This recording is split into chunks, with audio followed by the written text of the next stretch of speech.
Okay, 57. There are handouts back here, if someone does not have one? And does anyone need for me to catch you up on these notes? Then we're gonna fly through the preliminary, the first part, and then we'll start on our new part. Does anyone need to catch up? Okay, let's go ahead and hit these, and we'll go through them kind of quick, it won't take long.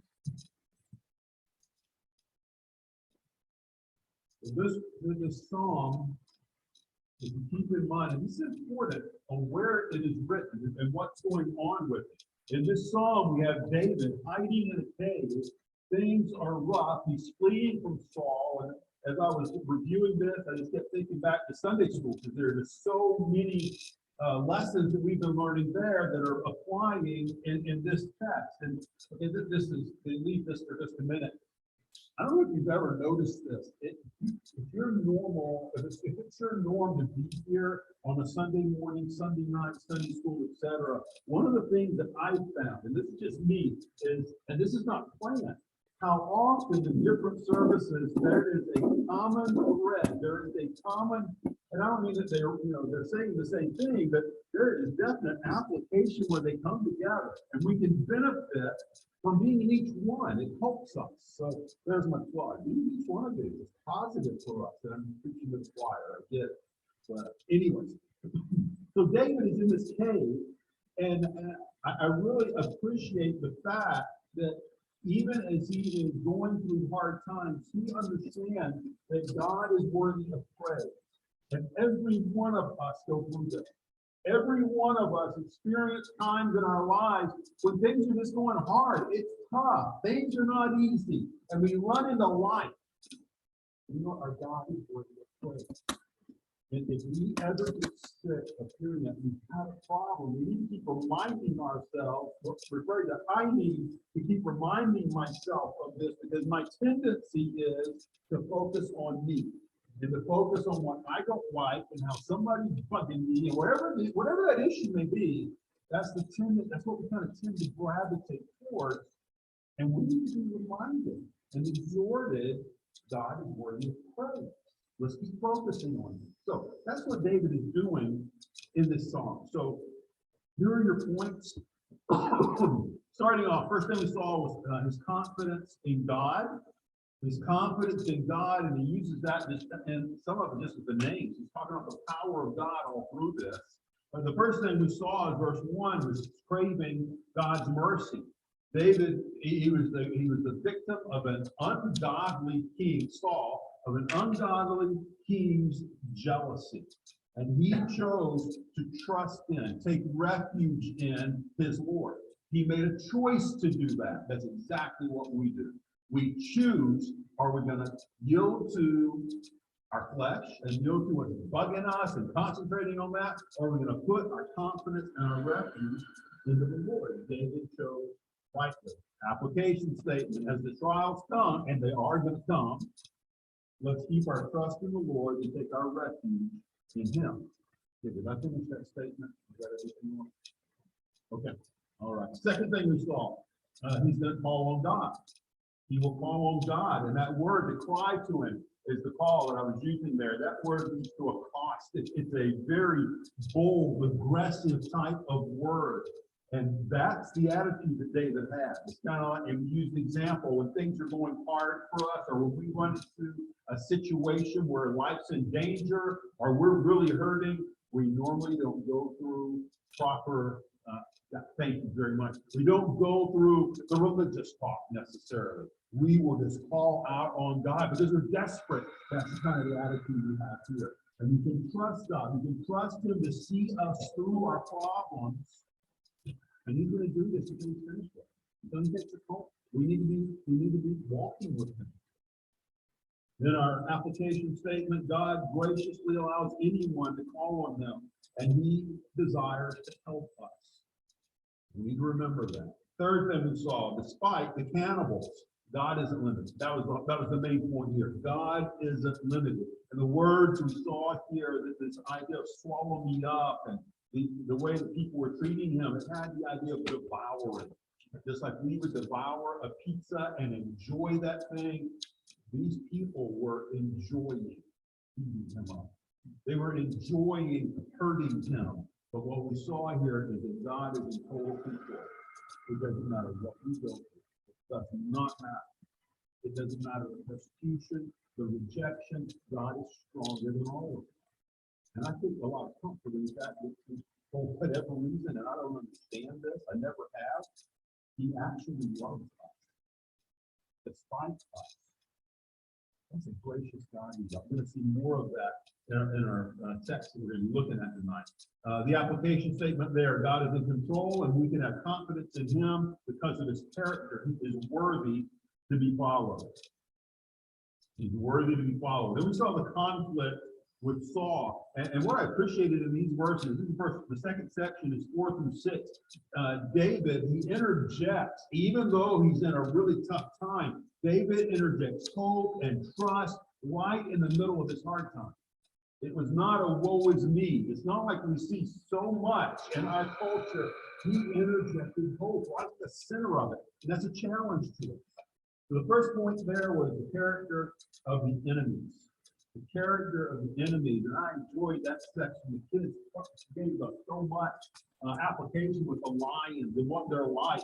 And we saw that these enemies were deceiving, they were strong, they were unrelenting, they're fierce, they're savage, they're territorial, just like a lion is.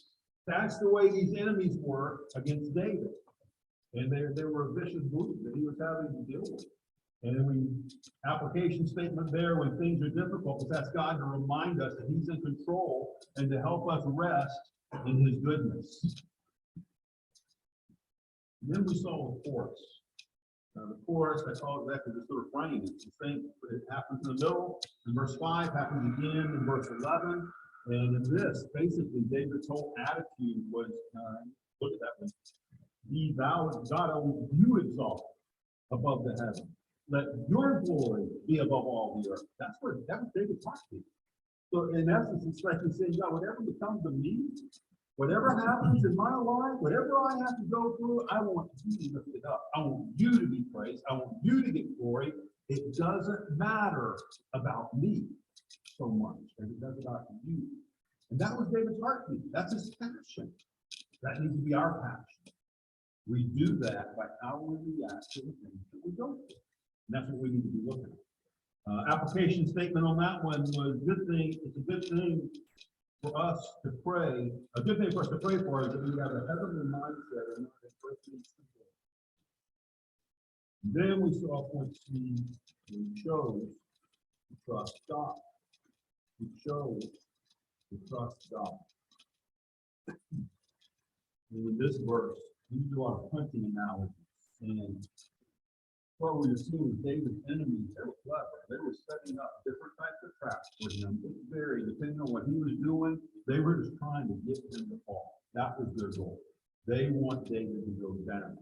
And one of the things we saw from here that we can draw from is that we don't need to fear what we don't need to fear what people are going to do to make us fall, because we have a God who desires for us to grow. He desires to conform us to the image of his son, and he is working that plan in us. He is consciously, and he does that a lot through our trials.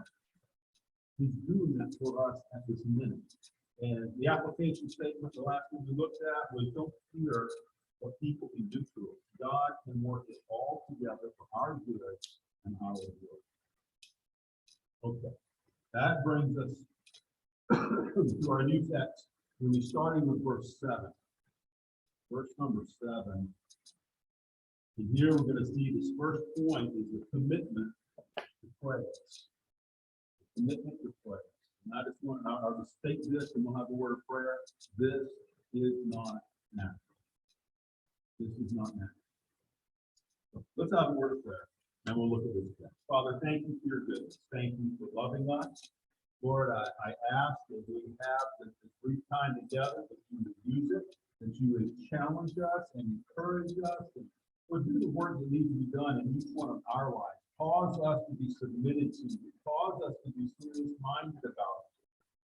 Father, where there are areas that we hold out on you, to remind us, open our eyes to see the truth and to respond properly.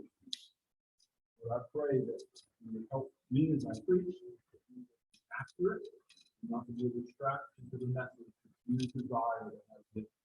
Lord, above all, we can glorify yourself.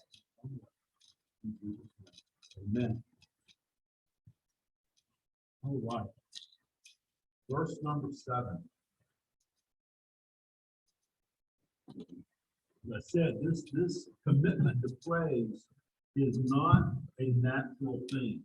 Our natural response when pressures come, when things go wrong, our natural response is going to be more to become selfish.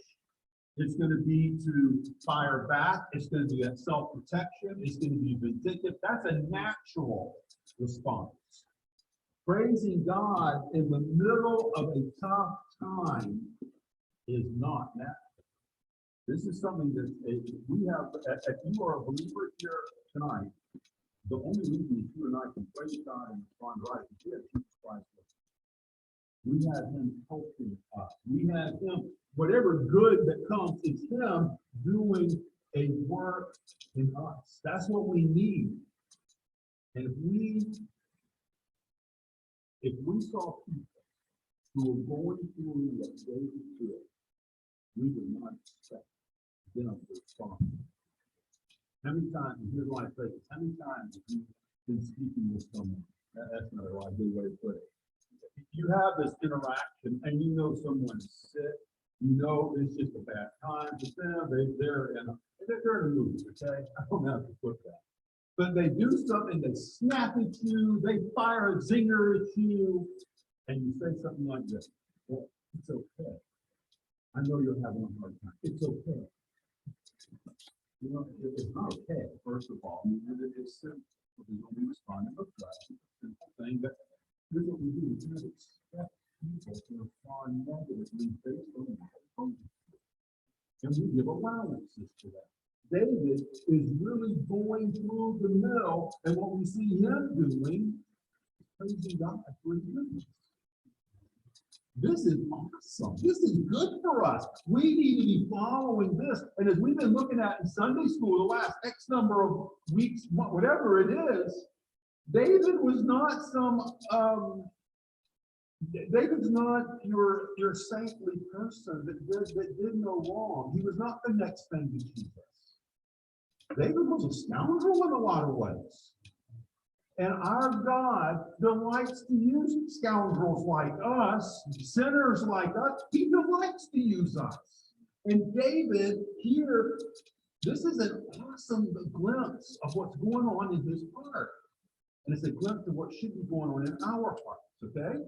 So there's the intro to this. His commitment to praise. First thing, his central desire. David's central desire. Verse 7. Young people, I'm going to give you a quick show. Are you ready? You ready for this? Here we go. In verse 1, David used a tool to communicate something.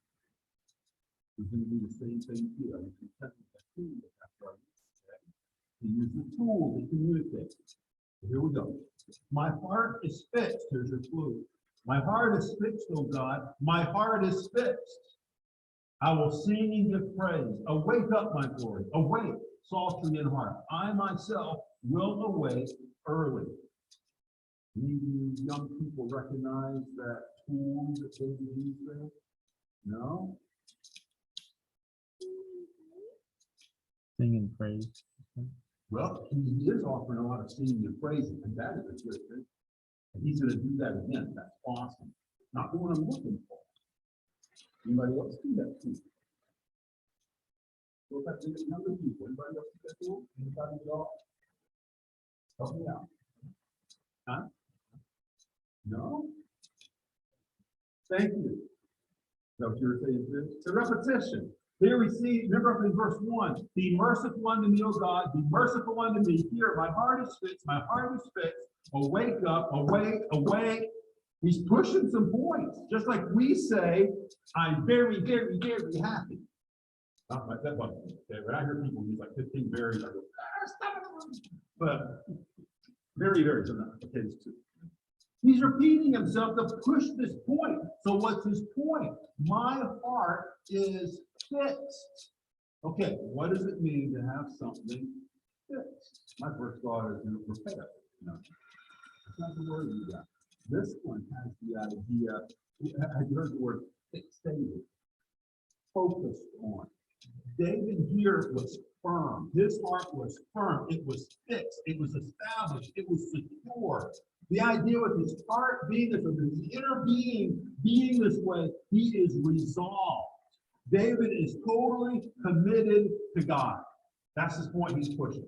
I'm committed. I am in this thing for the long haul. God, I'm yours. I'm committed to you. That's what David is emphasizing, and he's saying it twice.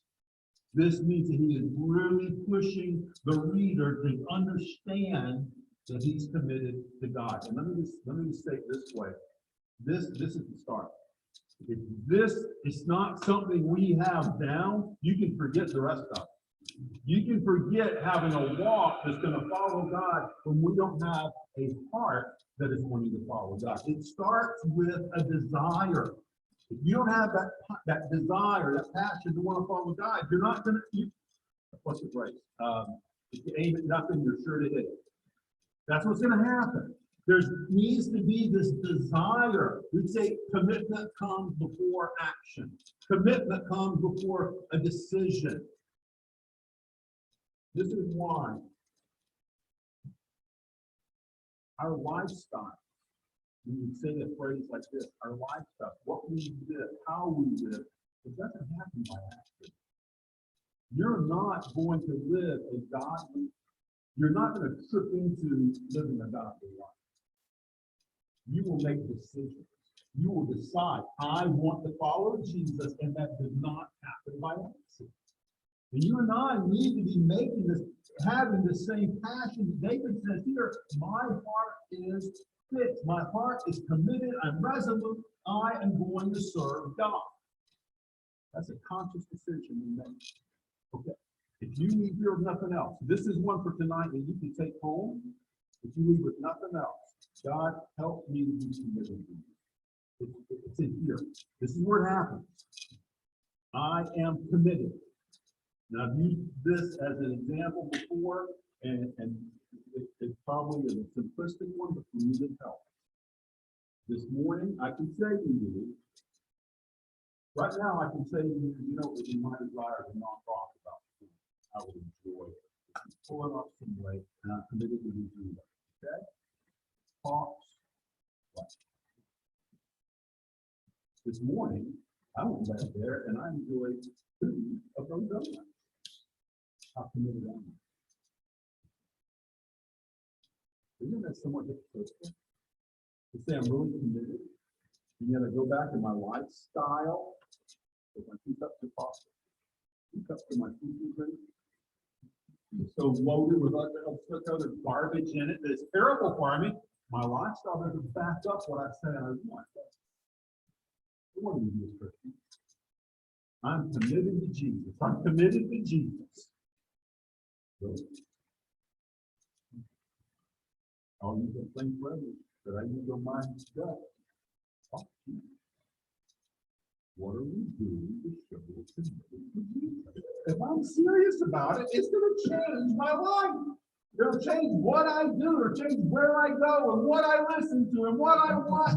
It'll change everything if I'm really serious about wanting to follow Jesus. David here is extremely committed. And because of this commitment, because he's committed, again, verse 7, my heart's fixed. I am sold out. Because of that, last part of the verse, I will sing and give praise. Because David is trusting in his God, this serving, the singing, the praising, that's the natural part. This is something that happens as we serve our God. It will affect every area of our lives. And it's not that it's I'm fighting back against our culture a little bit when I say this. It's not that I'll go to church. That'll change my life. No, it won't. Or the church can help you, I get it. But the reason you should be here is because I want to serve my God. I want to be serious. I want to come and learn. I want to come and encourage. And that's the main thing we do when we come here. We want to exhort each other. That's our job. As David was committed, as you're committed, it's going to affect our singing. It's going to affect our praising. There will be an active praising of God. Okay? That's verse number 7. Look at verse 8. Awake up my glory, awake psaltery and harp. I myself will awake early. Okay. I'm not going to take this verse literal in the sense of David's asleep. His soul was asleep. It's a figurative term, and that's what he's talking about. He's saying, awake up. Now, I don't know about you, but I've used this term before in our culture. When you see somebody that's kind of in la la land, they're awake, but you may say, come on, guys, get with it, wake up. And we use this same phrase, and we said, people, let's just get stirred up about this thing. Let's get ourselves. Unfortunately, we kind of got the idea that as Christians, if we're going to be conservative Christians, we can't get excited. Oh, yes, you do. And I'll say it this way, oh, yes, you should. We should be excited about what God's doing. We don't need to be these bump on a logs who are going to sit around with, sing Kumbaya or something. Oh, pray. Let's get excited about what he's doing in our lives. We can get excited about so much stuff that is totally irrelevant in our life. But yet, when it comes to the King of Kings who died for us and who is living in us and helping us and blessing us, we seem to have trouble wanting to get excited. David here is saying, people, let's get stirred up about our Lord. Let's get stirred up about who he is. And that David is committing to doing this. He's saying, I want all of my being, this is that first phrase, awake up my glory. I want every bit of my being to glorify my God. I don't want to just go to synagogue and have God glorified while I'm in synagogue. I don't just want to go do a sacrifice and have God glorified while I'm doing a sacrifice. For us, I want God glorified while I'm walking outside. I want him glorified when I'm sitting on fire. I want him glorified while I'm going for a drive. I want God glorified in everything that I do. Can I just say to you, this doesn't happen in our culture a lot. That needs to be our passion.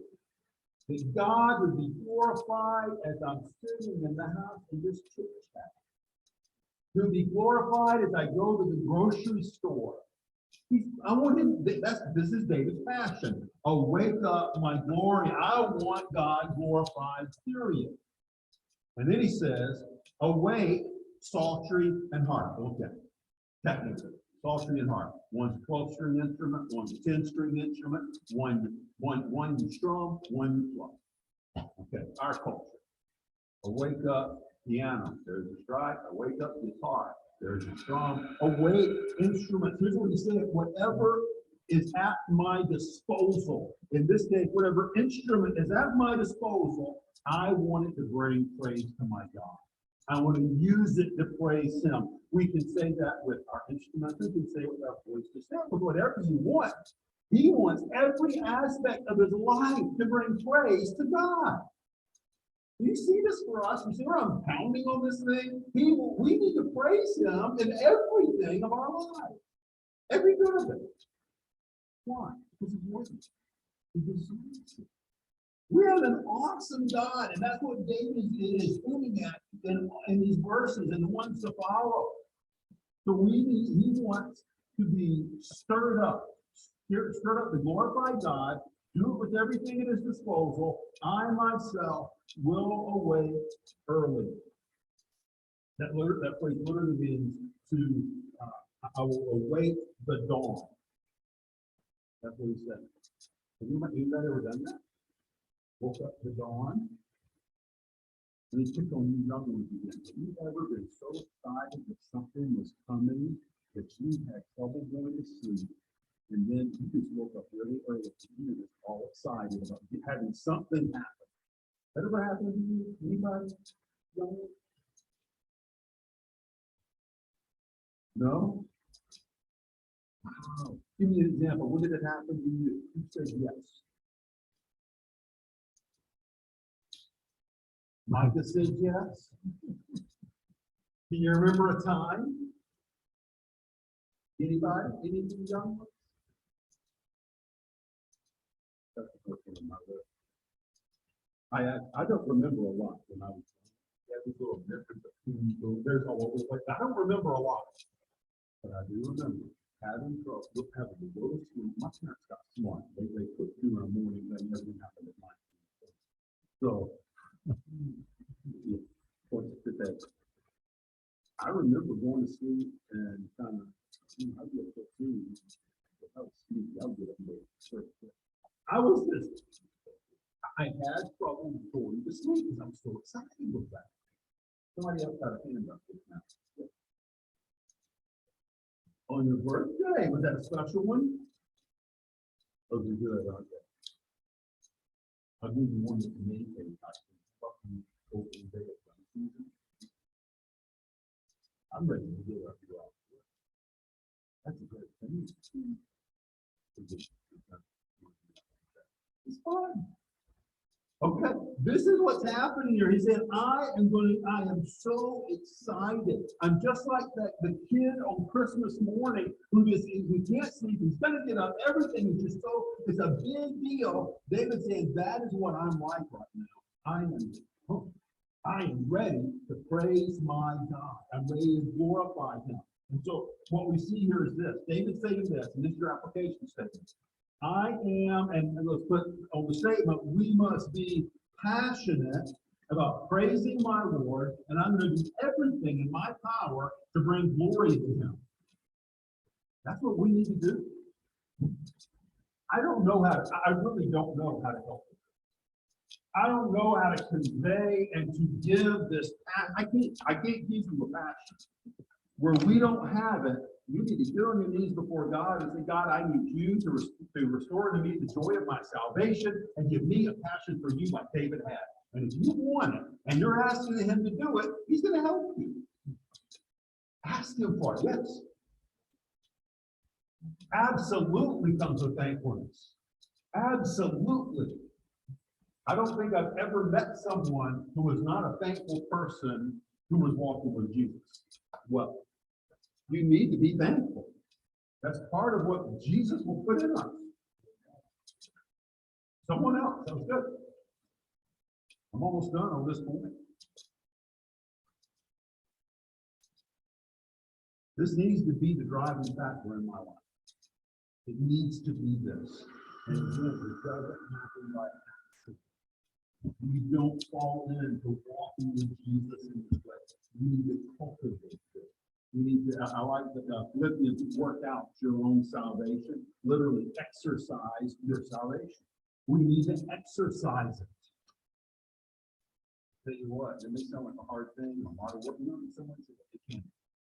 It is exercising. It can be difficult. It is still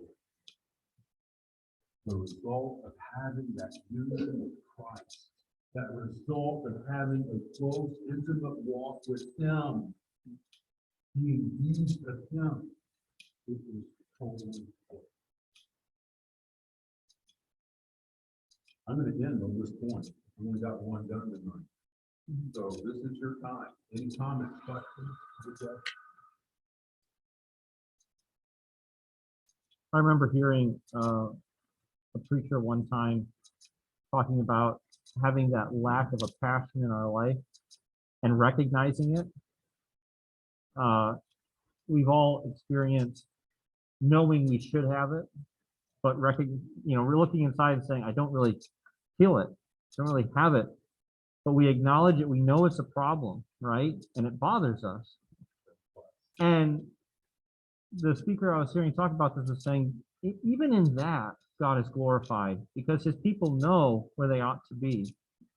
And what you said was spot on. We need to call out for that, right? And it's still a beautiful thing that even when we don't experience that day to day, we know that that's where we ought to be, and we're not happy in Jesus, as the song goes, until all is on the altar, right? Till that passion is there. But you know, we know we need to be there, and God works in us to stir that back up. That's good. I'm glad he does that. That's what we need him doing the work. And he delights, he's great. We'll see that more in the next couple of points. It's awesome. I encourage you to read through these and study them before we come back together. It's an awesome passage. Anyone else?